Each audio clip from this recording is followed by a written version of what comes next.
Hey guys, this is Jennifer with TheWookie Natural, and in this video, I want to talk about what to ask when you are scheduling your appointment with your loctician.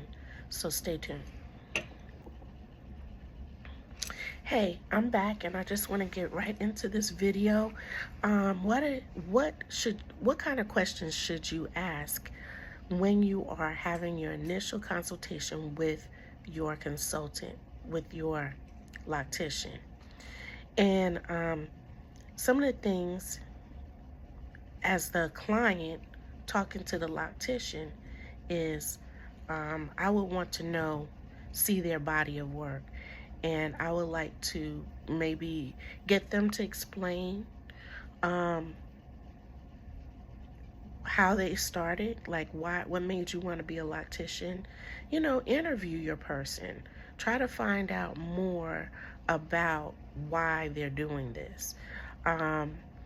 Also talk about their background. See if they went to cosmetology school. That may not be, it's up to your expectation. I know for me, I wouldn't necessarily have to require someone being a cosmetologist prior to doing my hair, but I want to at least see their portfolio, some of the things that they're doing. Do they themselves wear locks? Do they maintain their own locks?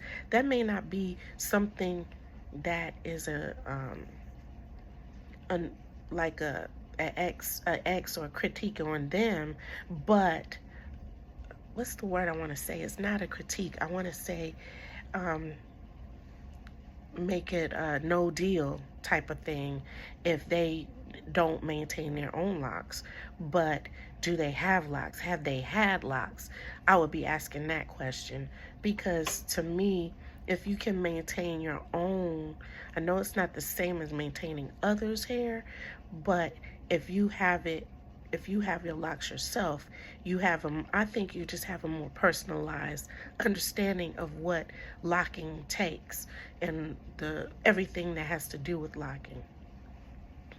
Also, I want to know more about how their attitude is about locks, to see if we fit. I remember talking to someone who's a loctician, and they didn't believe in washing people's hair regularly. Now, I feel like you should wash your hair every week. So I think sometimes you have to come to an understanding and find someone that has your same philosophy of hair, if that makes sense. If you feel like you don't mind, like I don't mind going swimming, and as you can tell, my hair has not suffered from going swimming. I don't have damage or anything like that. But other people might say, you must wear a swim cap. I don't always wear a swim cap. And I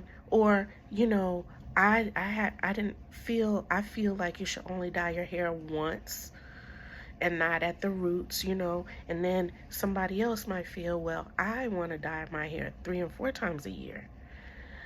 So my point in this is, I think if you're going to get a loctician, you need to have a similar approach to how similar goals for your hair. So if you have this goal and your loctician has a different goal, I feel it's not going to work. So that's the first thing. The second thing is you want to know, definitely get their body of work, and if they can do what you want them to do. That's what I would ask. And of course, you want to ask how they charge. Will they let you do a few test locks? Will they let you get in, can they touch and feel your hair? Like, if they don't touch or feel your hair while they're going in and not just looking at it and, asking you questions, then I would be like a little leery. And of course, you want to find out the prices of everything and what everything includes. For me, I would ask tons of questions, and everybody who knows me personally knows I ask questions. I question people to death. I mean, I will question them, question them, and I don't feel any kind of way about it. The point is that you shouldn't either. If you don't feel comfortable, you ask as many questions as you feel are necessary. And a lot of people get, and I watch a lot of YouTube, y'all, and what I hear throughout watching a lot of YouTube is people, especially like if they have a bad experience with a loctician or something like that, and they'll say, well, it didn't seem like that was right, but I didn't say anything. I just let her do her thing. Why?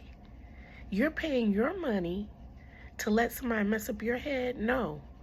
Matter of fact, I'm probably not a good person to talk to because I stopped going to the salon a long time ago. A long time ago, because I felt like when I went to the salon, they didn't treat me well. You know, they saw me coming, they saw my hair and how thick it was, and they were like, extra, charge you extra, make you wait. They, without even having experienced my hair, and I would just be sitting in there 3 and 4 or 5 hours, and I just was over it. So for the last, at least for the last 5 years, I have not stepped in a hair salon. And before I locked the first time, I would only go once a year because my daughter wanted to get her hair flat ironed. And so, you know, her getting her hair flat ironed and me getting my hair flat ironed were two different things. I felt like my hair was going to get burnt. My head was on fire. You know, I just didn't like the experience of someone pulling and tugging at my hair. And I felt like I can control that. If I can control it, I will. But that's I'm digressing. I'm digressing. So, of course, I want to find out what the service includes. Like the pre-consultation, how much is it? Is it free? Is it, what are you going to do? Then the initial visit, what are you going to do? What do you recommend? What do you think about doing people's hair? Finding out if they're cosmetologists. Sometimes if they're cosmetologists, that may mean to some people that I could charge you more because I'm a professional. Or it also could mean that I know I can color your hair as well, and I can actually wash and do all the other things that cosmetologists do on appointments, whereas a loctician may want you to be already washed, because usually, and it depends in your state where you live, but where I live, you can be a loctician and you can be a hair braider without having a license. But if you're a cosmetologist, that means you're doing services on people's hairs like coloring, cutting, washing, conditioning, doing treatments on their hair. But if you are a hair braider, you don't do that typically. The person comes with their hair already washed and conditioned and blow dried a lot of times. And then for a loctician, sometimes they will wash your hair and blow dry it and then do the style. I feel like I'm not a professional, so I won't speak on what people do, but I don't see the need to blow dry someone's hair and then put it in a lock situation. I don't see why you have to do that. I feel like you can just part their hair. It might be easier for parting, but then you're spraying their hair and you're going to wet it again anyway, and it's going to curl up. So I feel like when they leave you, how their hair looks should be how it will most likely look when they return, as opposed if their hair is straight, then coming back. But that's me getting off into a tangent, okay? So then I would just find out how much, just ask questions. That's what I would say, ask questions. So I would like to do another video where I talk about from the perspective of the loctician, what I would ask. And actually, the client can ask these questions too. how did they feel about their hair being natural as a child? How did they grow up? Because everybody grows up a little bit different, has a different idea of what beautiful hair looks like. I know for me, being in the age that I am, we grew up definitely with perms. Nobody was trying to not have a perm. In fact, I remember being permed at 7. My hair was permed at 7 years old. And I probably will show you some pictures out, or I'll do a story time more related to that later.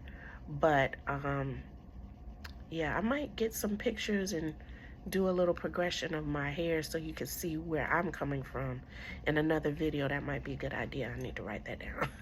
But if I'm a client, if I'm a loctician and I'm talking to my client, I will have a different set of questions.